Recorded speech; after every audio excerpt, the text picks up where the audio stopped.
Bonjour à tous. Aujourd'hui, on va plonger dans un concept fondamental en langage C, les tableaux. C'est une base indispensable pour manipuler des données et ça nous et vous servira dans énormément de situations. Nous allons voir ça étape par étape, mais avant de commencer, n'hésitez pas à vous abonner pour ne pas rater la prochaine vidéo, likez si cela vous a été utile et posez vos questions dans les commentaires. Voici ce qu'on va aborder dans cette vidéo. On commencera comme d'habitude par les bases. Pourquoi utiliser des tableaux, comment les déclarer, les initialiser, y accéder et les parcourir. Ensuite, on verra comment définir les limites de ces derniers, les tableaux en 2 dimensions, la lecture seule, une petite astuce pour finir par quelques pièges classiques et les erreurs fréquentes. Et à la fin, une petite synthèse pour bien retenir l'essentiel et vous laisser avec les informations les plus importantes. Les tableaux permettent de stocker plusieurs valeurs du même type dans une seule variable, ce qui est essentiel pour gérer des données de manière organisée. Par exemple, si on enregistre les températures toutes les heures pendant une journée, on peut utiliser un tableau flotte température 24 pour garder toutes ces valeurs en mémoire. Les tableaux sont très efficaces, les éléments sont rangés côte à côte en mémoire, donc on peut y accéder très rapidement par leur indice. Et comme les températures et les indices commencent à 0, température 0 correspond à la première heure et température 23 correspondra à la dernière.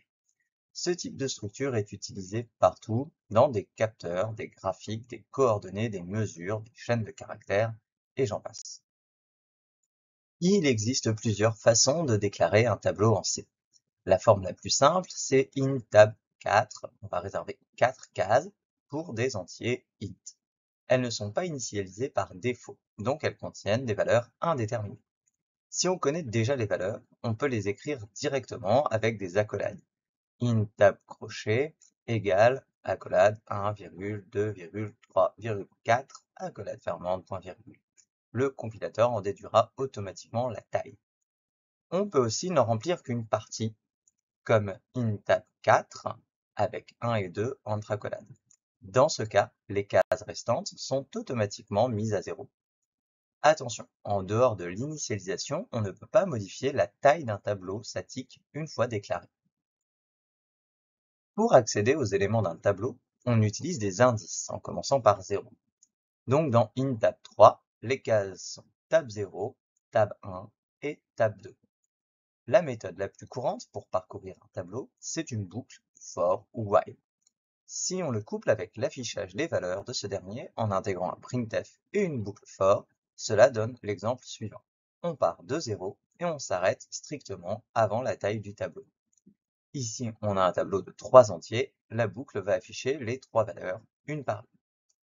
Attention, le langage C ne vérifie pas si vous sortez des limites. Si vous accédez à tab 3 dans cet exemple, vous êtes hors tableau et le comportement du programme devient imprévisible. Les tableaux en C ont plusieurs limites importantes à connaître dès le départ. D'abord, leur taille est fixe. Une fois déclarée, on ne peut plus la modifier. Si on veut une taille variable, il faut passer par la mémoire dynamique, notamment avec malloc, que nous avons abordé dans une précédente vidéo qui se trouve dans la playlist de la programmation en C et dans la description.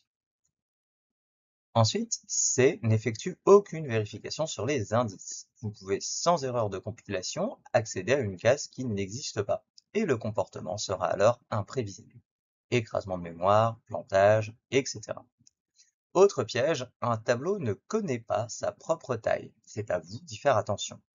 Dans l'exemple tab 3 égale 99, c'est une erreur classique. On essaye d'accéder à une quatrième case dans un tableau de 3, et pourtant ce code compilera. Les tableaux 2D permettent de stocker des données de même type organisées en ligne et en colonne, par exemple une grille, une image ou un tableau de notes par élève. En C, un tableau 2D est en fait un tableau de tableaux. On le déclare comme int mat 2 et 3, ce qui signifie 2 lignes pour 3 colonnes.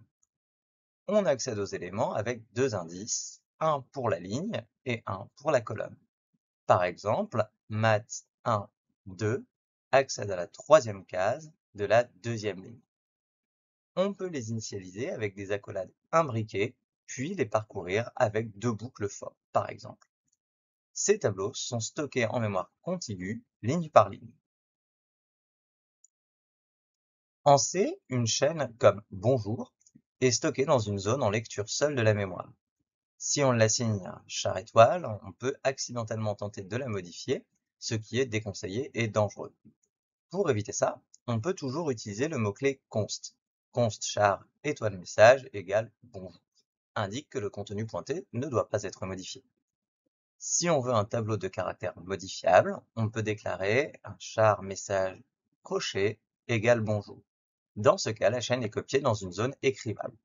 C'est une distinction importante. Sans const, on prend le risque de modifier une zone interdite, ce qui peut entraîner des plantages ou des comportements imprévisibles.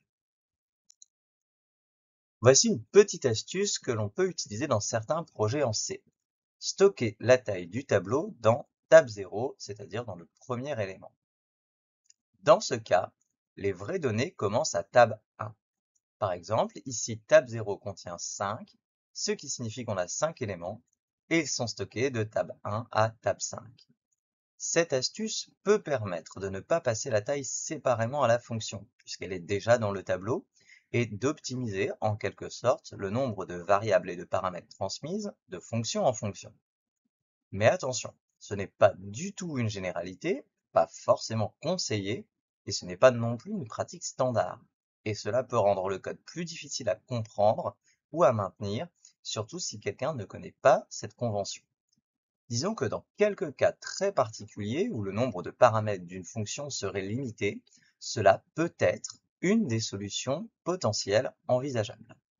Donc si on choisit de l'utiliser, il faut la documenter très clairement et vérifier que le traitement de la fonction suivante est vraiment adapté. Voici un petit rappel des erreurs les plus fréquentes avec les tableaux en C. Première erreur, oublier de passer la taille du tableau à une fonction ou mal utiliser la petite astuce décrite précédemment. On croit pouvoir la déduire, mais comme le tableau devient un pointeur, on perd cette information. Deuxième erreur, qui peut être liée à la première, accéder hors des limites.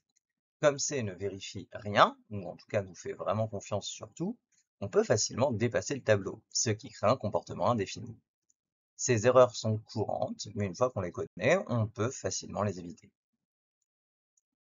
Les tableaux sont donc une manière de stocker et de manipuler des données incontournables en C. Ils permettent de gérer des groupements de données efficacement, que ce soit statiquement dans la vidéo ou dynamiquement à l'aide de malloc. Il faut bien comprendre leurs trois règles de base. Une taille fixe en statique, une mémoire contiguë et un indice à partir de 0. Dans les fonctions, les tableaux deviennent des pointeurs, ce qui change la manière dont on manipule leur taille ou leurs données. Et enfin, prudence avec les pièges classiques, dépassement et mauvais calcul de taille notamment. En résumé, les tableaux sont puissants, mais ils exigent rigueur et attention. Merci et à bientôt. N'oubliez pas de vous abonner pour ne pas rater la prochaine vidéo, de liker cette dernière si elle vous a été utile et de poser vos questions en commentaire. Ciao!